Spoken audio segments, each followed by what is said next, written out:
Simon Nielsen on Marty Wynota. A little bit of some changes here for Nielsen, who's a multiple-time Grand Prix champion, most recently winning a Grand Prix with Hogak in Las Vegas last year, where he just played like, I remember this very well. Everyone was deciding if it's supposed to be 4-color or what's it supposed to be, all this other stuff, and he's like, I'm just going to play one of all the cards that everyone argues over and win anyway, and then that happened. He did the Frank Karsten aggregate sideboard strategy or whatever, and just and he's just like, none of this matters because Hogak is so busted, so why are we arguing over all of this?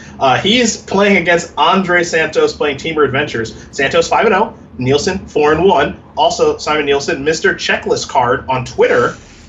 He said earlier today, reading this, felt like brewing for today's SCG tournament, so I'm going with Wynota Sacrifice, which means that his deck list, which he's posted, you'll be able to see on Cardboard Live, has some sacrifice elements in it, insofar as he's got Priest of Forgotten Gods, Claim Firstborn, but also has the Wynota engine in it as well. So a little bit of brewing here.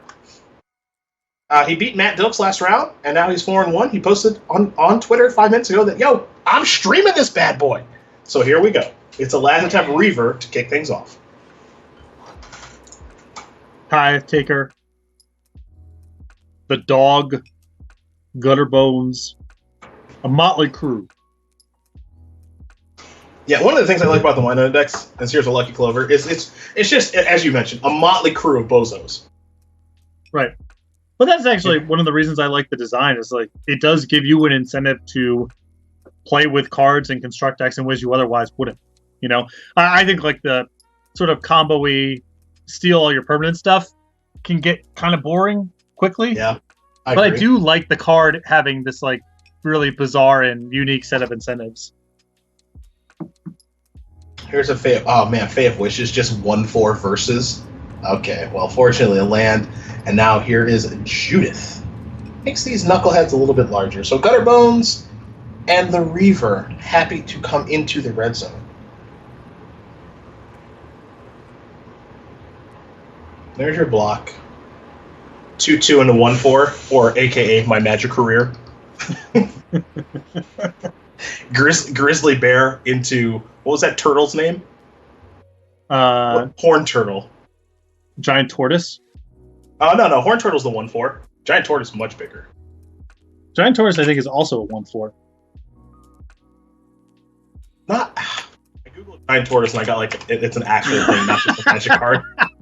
Yeah, of course. It's a thing. Oh, it's a Giant Tortoise is a 2-mana 1/1 and gets +0/+3 as long as it's untapped. Thank you very much. It generally is. It's not. It's not sending in the sugar very often, This is a Poach Strider. I love it. Giant Tortoise not getting too frisky often. Not leaving the island all that often.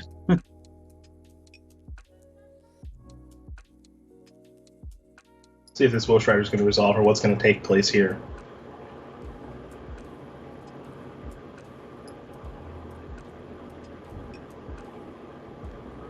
We're in the old Tinkeroo. I guess the question is, do we want to bounce something with Brazen Borrower? Do we want to Ether Gust something? Do we want to do both? Because oddly enough, for Santos, the draw hasn't really come together all that well with the Lucky Clover. Normally you see a Bone Crusher Giant or something else, and this deck can be pretty explosive, especially when it has Lucky Clover and Edgewall Innkeeper on the battlefield. But we haven't seen anything all that great just yet. Yeah, the Giant's the big one in terms of giving you just a clean path to having all the resources in the world to work with. Yeah, that one's nice. And part of it is also just Brazen Borrowers, even Bone Crusher Giant is pretty modest against what Nielsen's doing. All these things are kind of fungible and hard to break up with removal spells anyway because of sacrifice outlets or protection from color. So as long as Santos is only working with that kind of stuff, even if he occasionally gets a copy off of the Clover, Nielsen can probably play through that.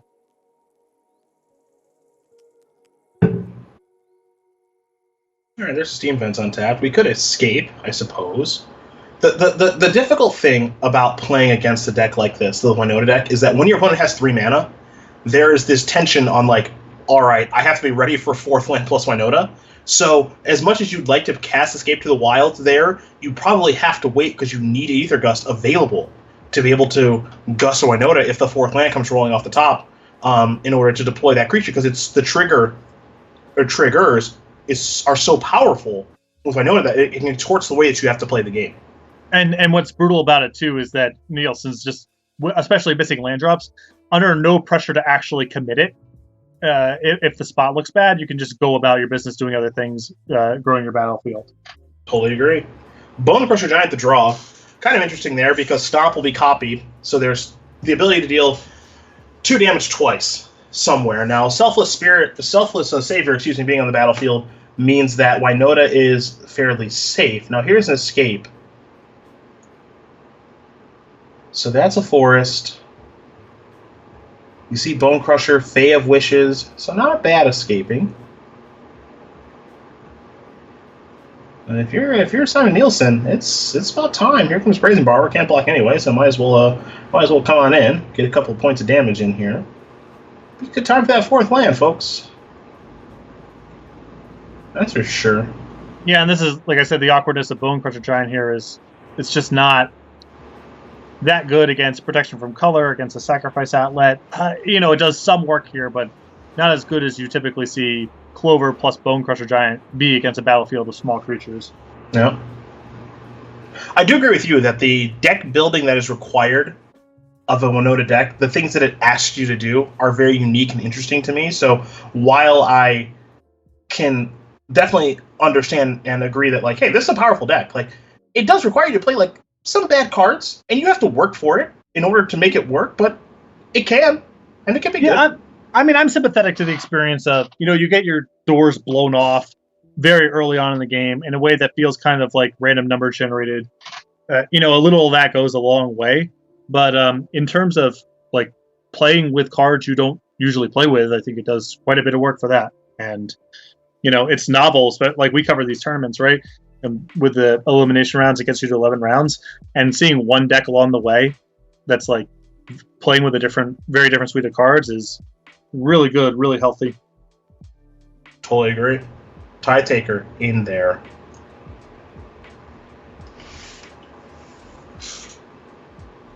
Gutter Bones as well.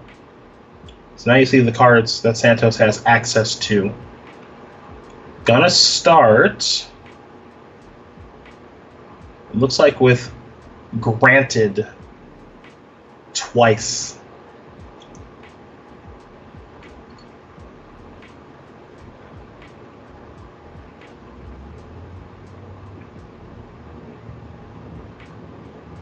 So let's see where we go from here.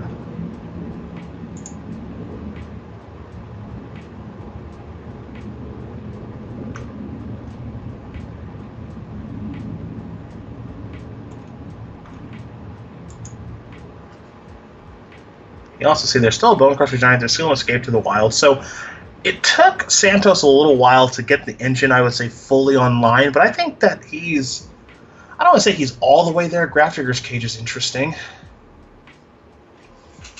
I mean, Cage shuts down Winota, right?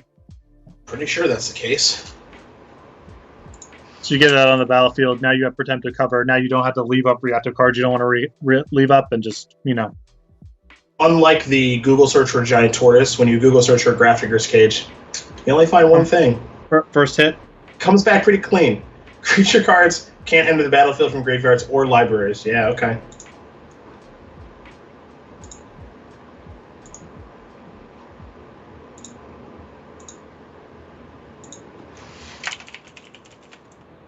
There's Bone Crusher.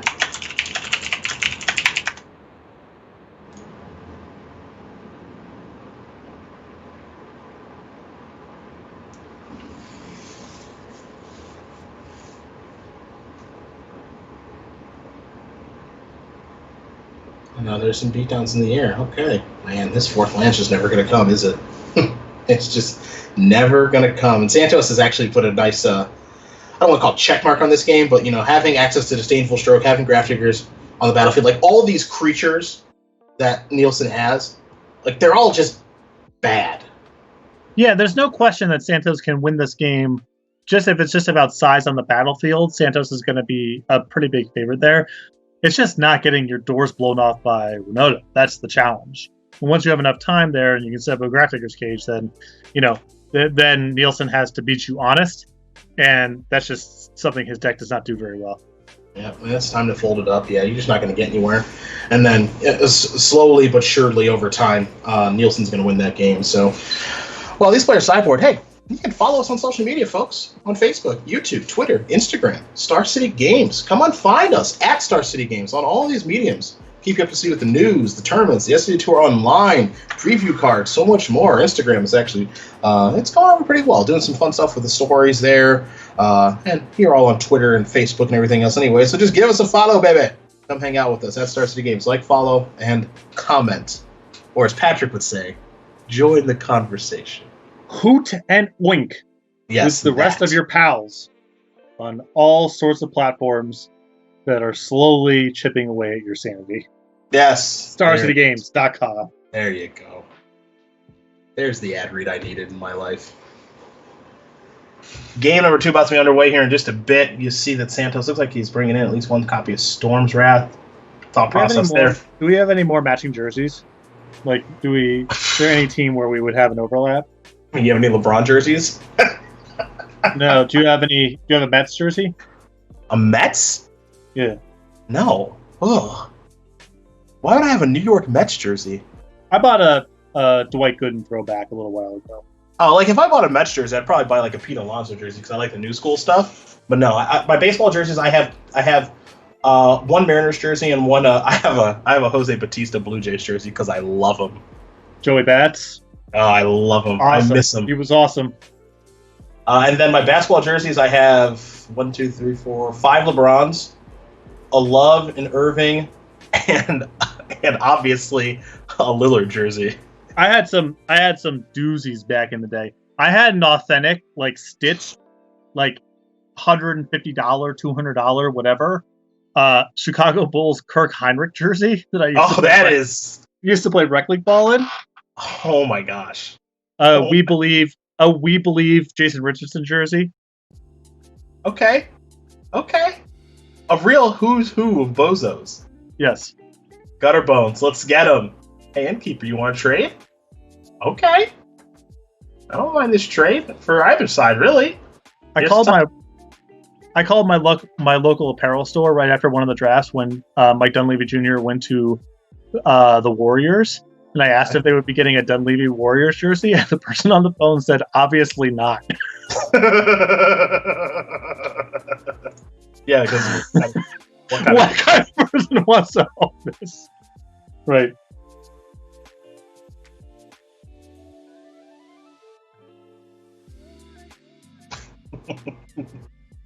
We're going to sell 0 of those. I guess they'd sell 1. Right, yeah, they would, yeah. I don't even know if that's true. You might come in and look at it and just go like, I actually What am I thinking? Yeah.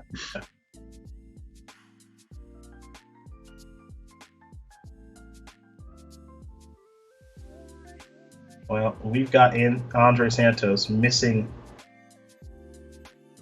a land drop. So Brazen Borrower times 2. Let's see what this is going to be. The second bounce. Where's it going to go?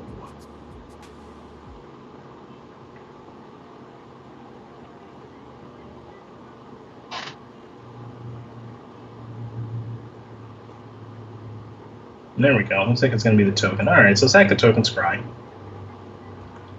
That feels like a keeper. Yeah, that'll play here. Yeah.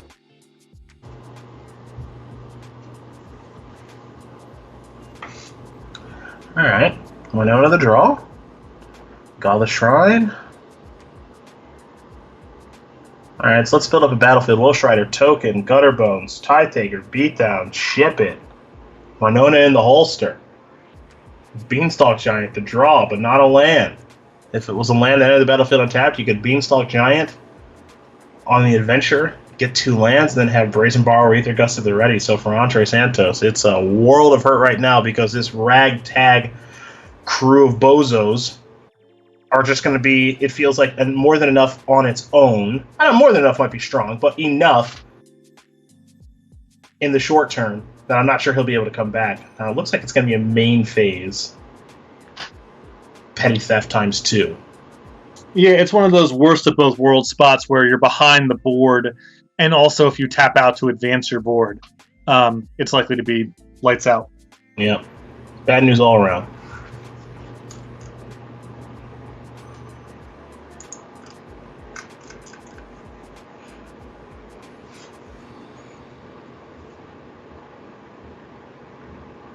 So it looks like Gutter Bones and a Wolf Strider. So Priest of Forgotten Gods is the draw. And I like this play, not going to Winota, just say, you know what? Reload. Play my Triumph. Attack for 2. You're in the same situation. Go. Got to spend your time and energy catching up to the board, and then when the coast is clear, the coast is clear. Well, finally, I'm getting somewhere, it looks like. Finally drew that land. Untapped. It's Beanstalk Giant. More importantly, it's Fertile Footsteps. And remember, these lands enter the battlefield untapped. So, Mountain is 1. Second one, it's almost certainly got to be an island, because Aether Gust. Otherwise, you get Winota into the ground. Uh-oh. Well, prepare for bad news. Like this play a lot. Sacrifice a Tide Taker. You get to scry 1. Hello, Kenrith. That would be your draw step? Yeah. Yeah. I mean, it might not be the worst just draw step for the turn. More importantly, you get to make a 1/1 creature that triggers Winota. So, assuming all goes well here, this should end this game. This is an attack here for 3, 4, 5. At least this is an attack for 6 with 5 triggers. And it take a lot of misses when you get to take a look at the top 30 cards. So, and I do appreciate this play from Santos. I know it kind of looks bad with the way that things went, but if you can't beat a Winota anyway, you have to leave up so much mana, you're just going to lose the battlefield. So Santos actually gave themselves a shot there to, if there's no Winota, untap and actually start pulling back into the game. I think it was a good roll of the dice there because you're so unlikely to beat Winota anyway. And Nielsen happened to have it and got it over with quickly. Totally agree. I am totally fine with that. You know, you gotta get a little bit lucky in that game because you're already so far behind. So you just tried to maximize your chances, get lucky. It failed. Whatever. Now you play the third game and you're on the play. Ladies and gentlemen, Sullivan's Satchel with Patrick Sullivan. It's all you, man. This is your ad right now. I know the game's about to start, but talk to your people. Mailbag at StarCityGames.com for your stupid questions, or DM me on Twitter. One gets pulled. Best question gets $25 in store credit. StarCityGames.com. Nicely done. The article really goes well up every Wednesday unless someone else has missed their deadline, and then Cedric asks me to submit it so it can be posted on Tuesday. 100% true. Who was it, by the way? Come on, man. Okay, fine. I'll let it go. It was me. Oh, it was you? Yeah, that's my article went up on Friday. Okay. I mean, my check clears the same way. Don't matter to me none. I know.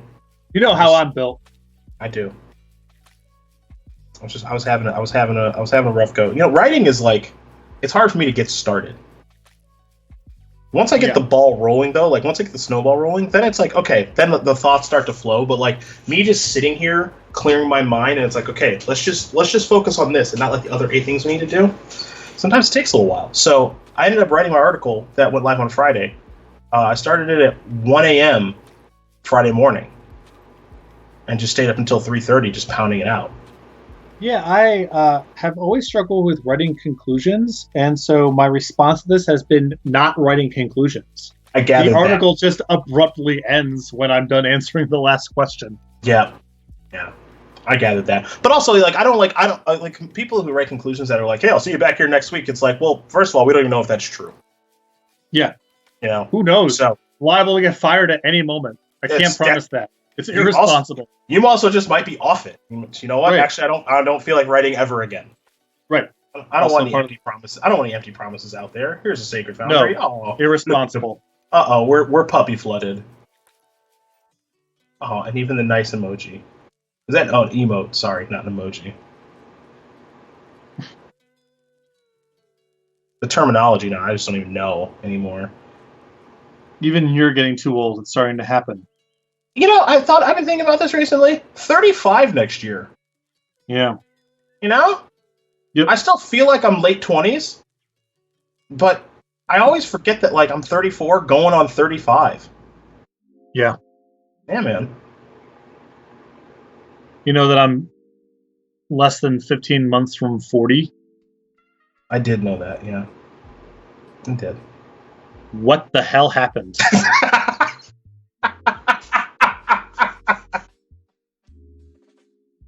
Yeah, man. I don't even know. I mean, it's not rhetorical. I couldn't tell you. No, I don't know. I just, when I started doing this coverage stuff with you 8 years ago, I was 26. Yeah, 26, 27. And I look up and I'm like, yo, 34? Really? Yeah, I think I had just turned 30, or right before I turned 30. I started a little bit before you, if memory serves. I don't even really remember turning 30. Yeah. It's just all a haze of convention centers and hotel rooms and Ubers. Right. Carrabba's. And now I'm just, my life for Carrabba's right now. Mm-hmm. I would fly the Gwinnett just to dine, get shot down by Ric Flair, just all of it. What's up with this shot? What are we doing right now? Oh, we're getting a good look at what we're granting for. This is great work by our director here behind the scenes, Justin, making this shot so we can see what we're granting for. That's just expert director. I'd rather be surprised, but that's fine. Hey, that's why you're on this side of it. Here's my nota. This puppy's gonna have to be really good. All right, I mean, I've seen worse. Yeah, something. You got two options. This is as long as the window's gonna be open, since Graftrigger's cage is coming. Yo, Red Bull rating us with a party of 430. What's good, Red Bull? Thank you. Just boosting the viewership. Very kind. I don't know. Do you want Judith or do you want Priest? I think Judith is the higher ceiling card. Because you just got to do it through combat now? Right. I think you want to be optimizing for attacking here and not, maybe priesting something the next turn seems so unlikely. Yeah. I like that.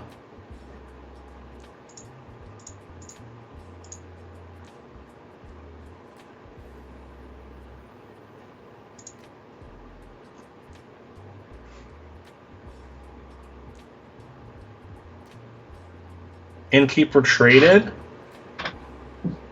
I mean, we're taking a look at this hand here from Santos. It's awful. Yeah. Right? This hand's bad. Yeah.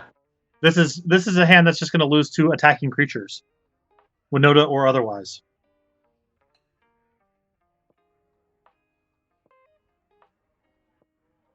I mean, you got to play the cage. I think. You don't have to play the cage that turn, I guess, because there's no Winota triggers because they're both humans. You got your little 1/4. All right, so attack with both. Yeah, bluff the deuce. Take 5, put you to 6, and now we just empty out. Yeah, we just empty out now, right? We just go this knucklehead, this knucklehead, this knucklehead. This protects me around Storm's Wrath if we were to peel it. Draw your card. Just awful. I have to run really good with this escape. Okay, so go to 4. You drew a Brazen Borrower. You can play 2 lands this turn from resource. So you can go Breeding Pool. You can go Breeding Pool, Forest, Borrower twice, pick up Winota and Judith. Yo, real quick, shout out to Red Bull for the raid. We appreciate it. Yo, thank you. Job well done.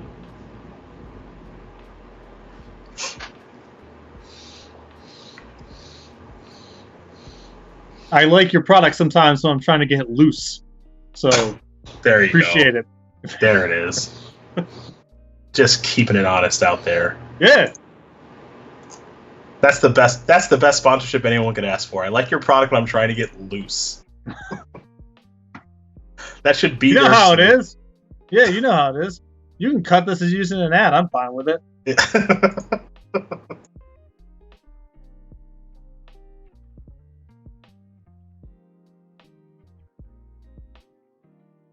TikTok goes that clock for Santos. There goes a timeout.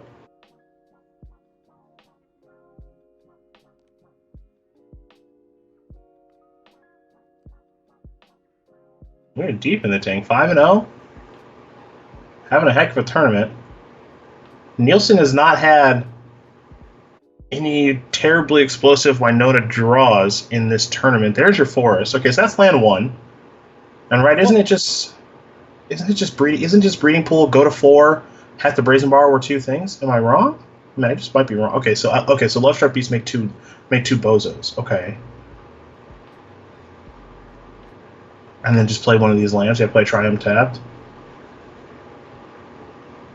Alright, so everybody. This doesn't do anything. 3 blockers, so block the 3 biggest creatures. Yeah, so this game ends, I'm pretty sure. Right, because don't you just go block your 3 biggest things, which is Winota, Judith, Tie Taker, and then I deal you 4, and then sacrifice the pups, and Judith dings you each time? I believe so. Think I got that right? Hope I got that right. Yeah, I think this is. Awesome. I think this is lethal even with the Winota whips. Yeah, and well, the Winota doesn't matter because of Cage.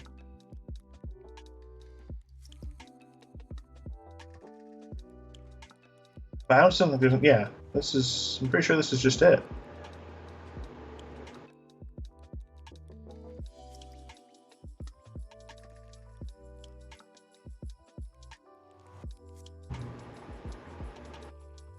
I'm glad Judith is getting a little play. Yeah, that's another cool one. Different That's sentiments. powerful. Yeah. That's powerful.